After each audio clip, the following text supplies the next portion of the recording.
Hello, everyone. Welcome back to another edition of Sound Bites for Immigration Success. We're so happy to have you with us today.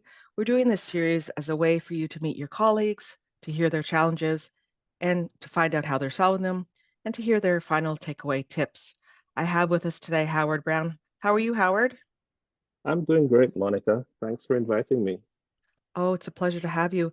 Howard, why don't you start off by introducing yourself and telling us why you decided to enter the profession? Sure. Well, my background is not a straight line. I'm actually from a hospitality background. I've spent about 20 years in that field of hospitality. I have a master's in hospitality management from Florida International, and I rised up the ranks through the industry. My last project was a 1,000-room hotel back in my home country of Jamaica. And aside from that, my family is filled with lawyers. So I have that background inside, inside our little family gathering as well. My entree into or intro into immigration started with working with the local mission, the Canadian High Commission, where they established the Visa Application Center. And a funny story, I think I've told this story before, but how I eventually got there, they were looking for someone who spoke French.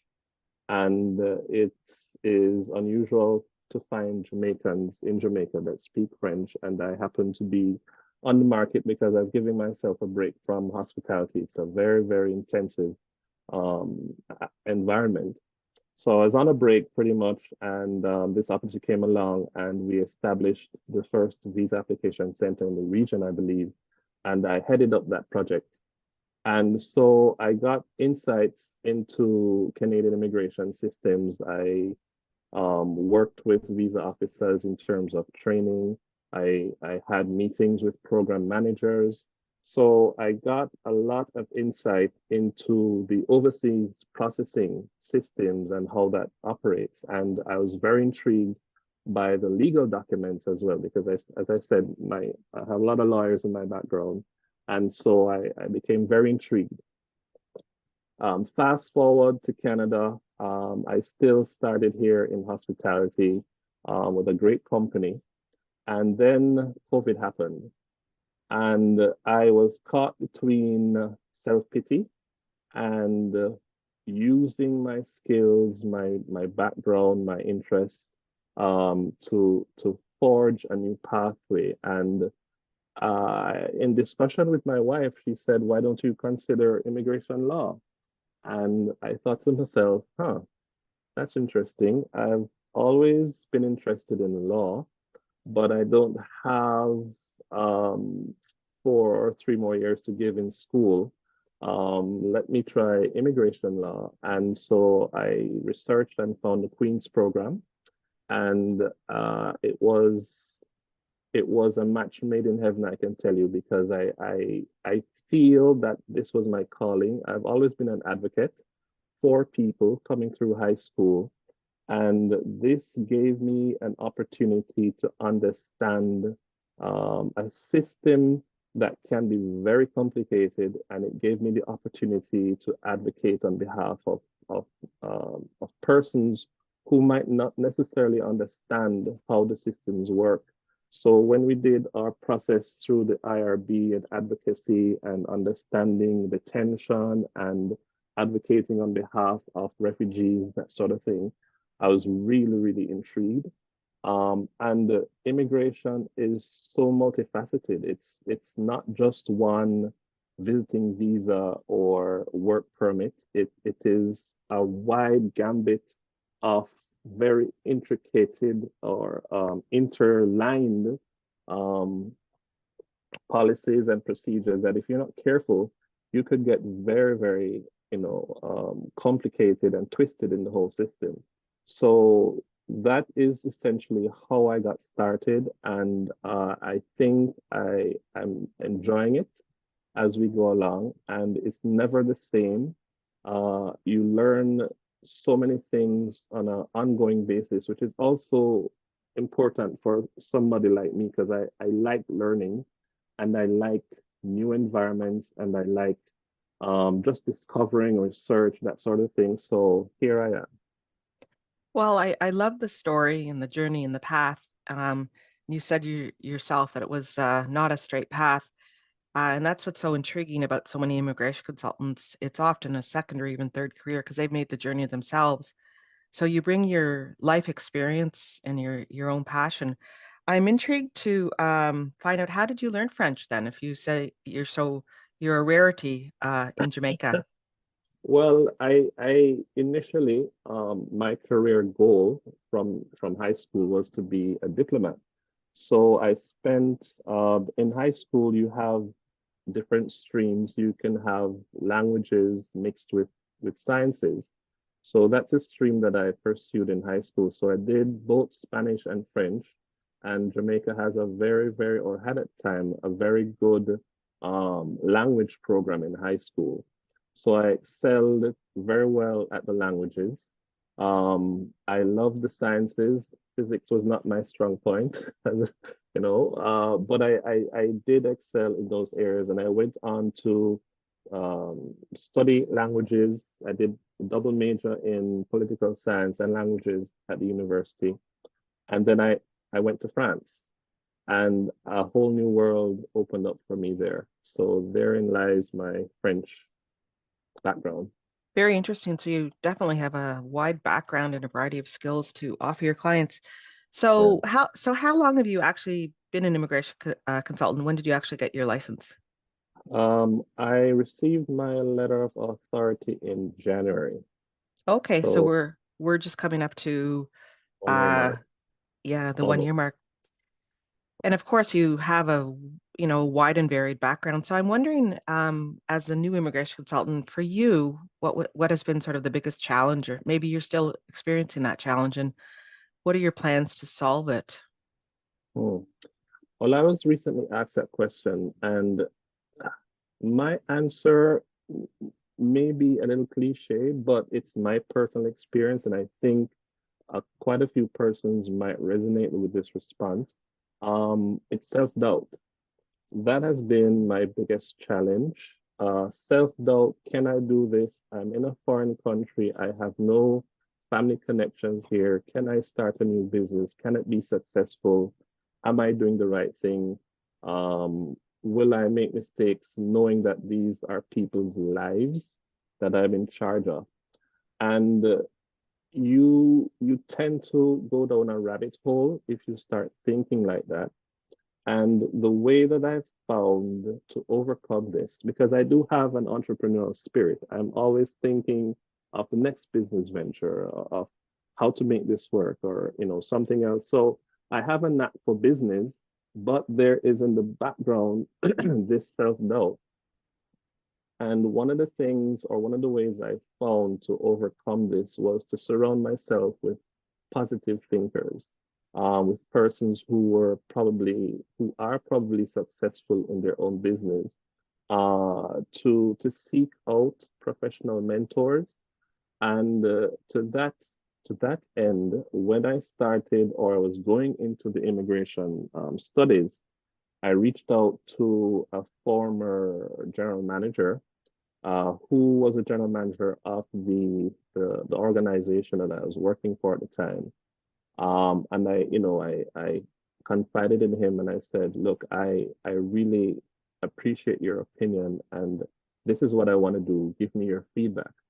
And he took the time out. He's a very busy man. He's in charge of a lot of people, a lot of um, policies and procedures and operations. And he took an hour of his time and we sat down. I remember vividly, it was about 8 o'clock in the morning because he had a meeting at 9. And about 8 o'clock in the morning, we sat down. We hashed out my process. What do I plan to do? How do I plan to do it? And it made me feel comfortable. It helped me a lot because this is a gentleman that has been in business for a long time, since about 1987. And so that connection helped. And I met a few other people along the way previously to coming here. You know, I reached out to them. So I still kept those connections. Persons from the High Commission, I'm still in touch with a few of them, retired now, of course, but they have formed the fortress or the support base for me to know that I can do this and to feel confident that they say to me, a lot of the time they say, Howard, you know what to do. You just need to do it. And I think surrounding yourself with mentors, with positive thinkers, with persons who are successful is one of the most important things you could do as a new immigration practitioner. Well, what great advice about building that network and having a positive support group. And I tell you, self-doubt, it's not only something that impacts a new consultant, it certainly impacts those of us who are a long time in the industry when you're trying to adapt to change and tackle new files and tackle new Exactly. concepts. So I guess then I'm not sure. My last question that I've been posing to people is what do you wish you knew before you started off in this journey to become an immigration consultant? Or what would you advise to somebody just starting out? Huh. Let's take the last part of that question. What would you advise? I would advise you to know your market. If you, I find that a few of my colleagues who, you know, graduated they're only doing this as a side hustle, for whatever better expression. It's not something that they're dedicated to really, but it's kind of a backup for a backup. I would say if you're doing immigration, you have to commit to it. You have to be committed to it because you're dealing with people's lives. And so um, I would say to someone coming into this business, because it is a business, you're in it to make profit for any business that you start for sure. But it's also a people business. It's also something that can change the lives of not one, not two, but a whole family or a whole generation. So you have to be cognizant of the responsibility that comes with being an immigration practitioner, whether it be a lawyer or consultant, but in this case, it's a consultant, and take that responsibility seriously. So for all my new consultants or aspiring consultants, I would recommend that you think on these things.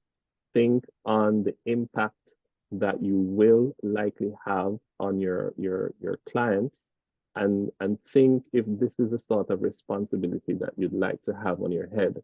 And knowing that you're not putting your all into it. You're not studying the laws, you're not updating yourself on new immigration policies. You are, you've decided to partner with shady organizations to defraud people, that sort of thing. Think on these things because it is it's not a great thing if that is your focus. In terms of what I wish I knew, um, I wasn't aware that there were so many issues related to ghost consultants in the industry. I had never heard the term ghost consultant before. So I came into this business very excited to make my mark and then to be paralleled to ghost consultants by other persons in the industry. And I say be paralleled, I mean consultants, not me specifically. But I did not know that your how do I say this? You're starting at zero as a consultant in certain environments because of this scourge of ghost consultants. And I bring to light a recent case of the 700 international students who are facing deportation because of one such individual.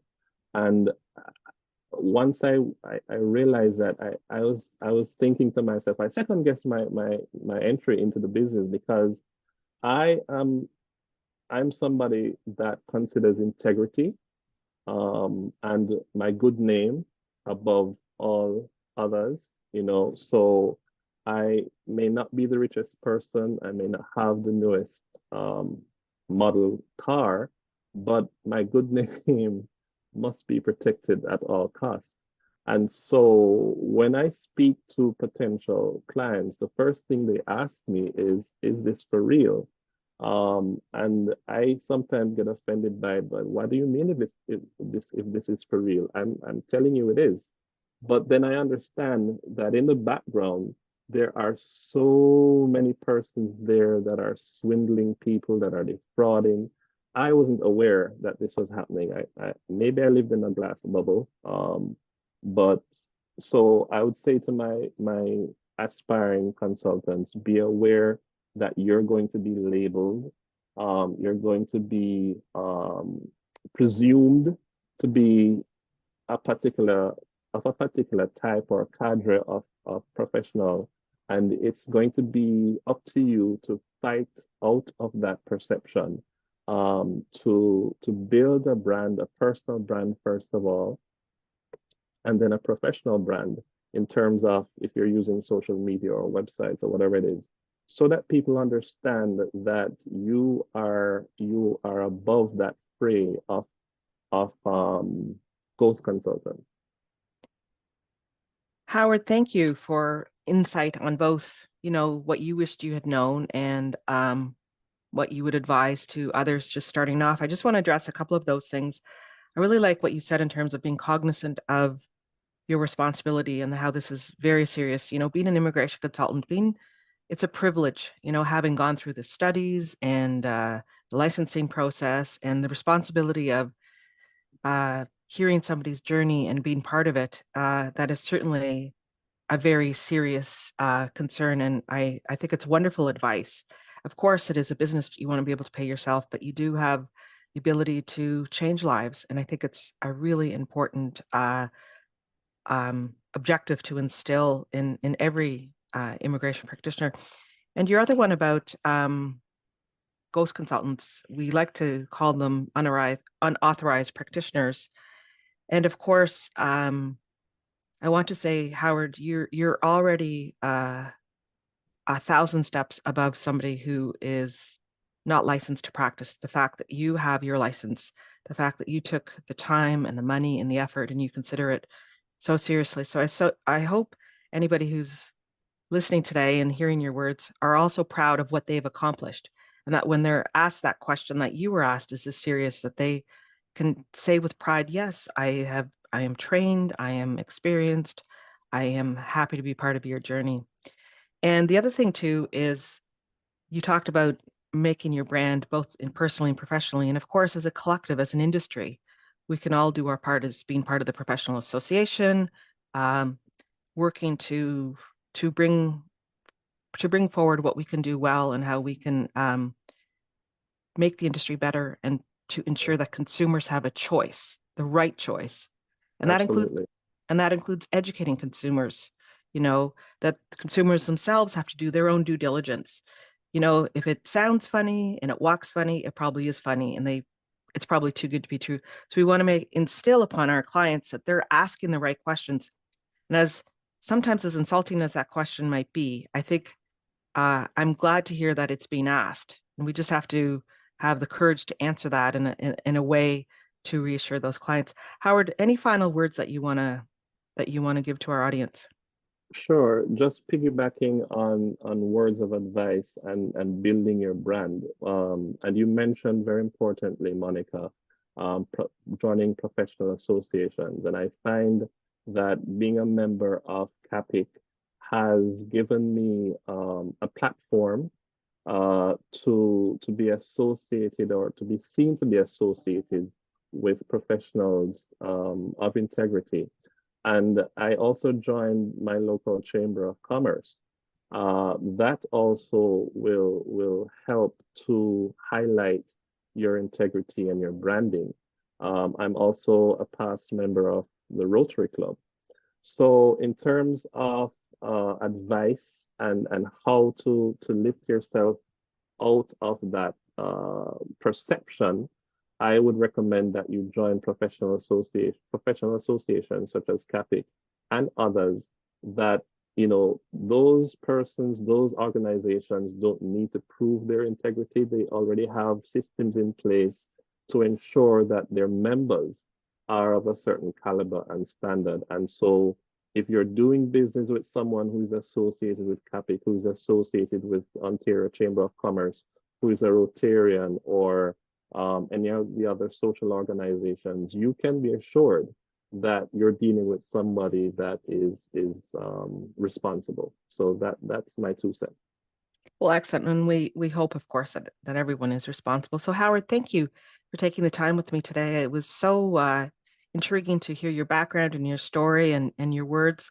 And you said that your biggest obstacle was self-doubt. I have every confidence that your journey as an immigration consultant into the world of law will be enriching and will be rewarding, and that you'll make your path. So I want to thank you.